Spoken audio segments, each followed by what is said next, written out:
जी, मेरा सवाल आपसे ज़कात के बारे में है। मैं ये पूछना चाह रहा हूँ कि मैंने कुछ पैसे इन्वेस्ट किए हुए हैं कंपनी के शेयर्स के अंदर और बेसिकली कुछ शेयर्स आपके प्रॉफ़िट्स दे रहे हैं डिविडेंड के फ़ॉर्म में और कुछ प्रॉफ़िट्स नहीं दे रहे।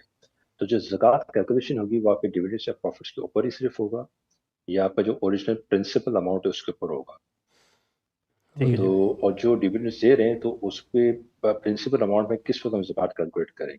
ये मेरा सवाल है आपसे। शुक्रिया। जी, शुक्रिया। शेयर्स की नौइयत अगर तो ये है कि वो एक माल तजारत के तरीके पर हैं, यानी चीज़ें बेची जा रही हैं, ख़रीदी जा रही हैं, तो फिर उन पर माल तजारत की ज़कात होगी।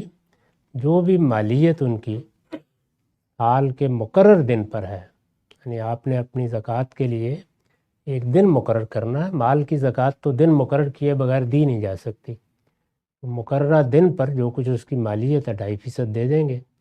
लेकिन अगर नौइयत ये बन गई है कि मुख्तलिफ़ इदारे हैं जिनमें कुछ इदारे प्रोडक्शन के हैं, कुछ तिजारत के हैं, उनमें लगा हुआ है, जिस तरह के आजकल बहुत सी कंपनियों में, तो उसमें फिर ज़्यादा अच्छा ये होता है कि शेयर को आमिल पैदावार मीन्स ऑफ प्रोडक्शन में से समझा जाए, और फिर उसमें यह है कि उस पर कोई ज़कात नहीं होगी। जो कुछ उससे आमदनी आपको मिलती है उस पर 10% ज़कात आयद हो जाएगी।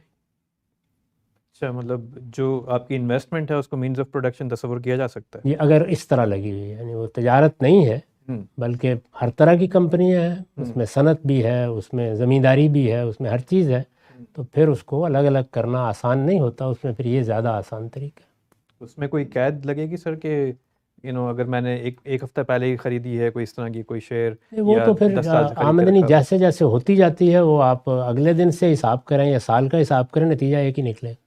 वो ऐसे ही है जैसे आपने किराए पर कोई चीज़ दे दी, तो आप चाहें तो हर महीने 10% दे दें, चाहें तो पूरे साल के बाद दे दें, नतीजा एक ही रहेगा। ठीक है, ठीक है, बहुत शुक्रिया।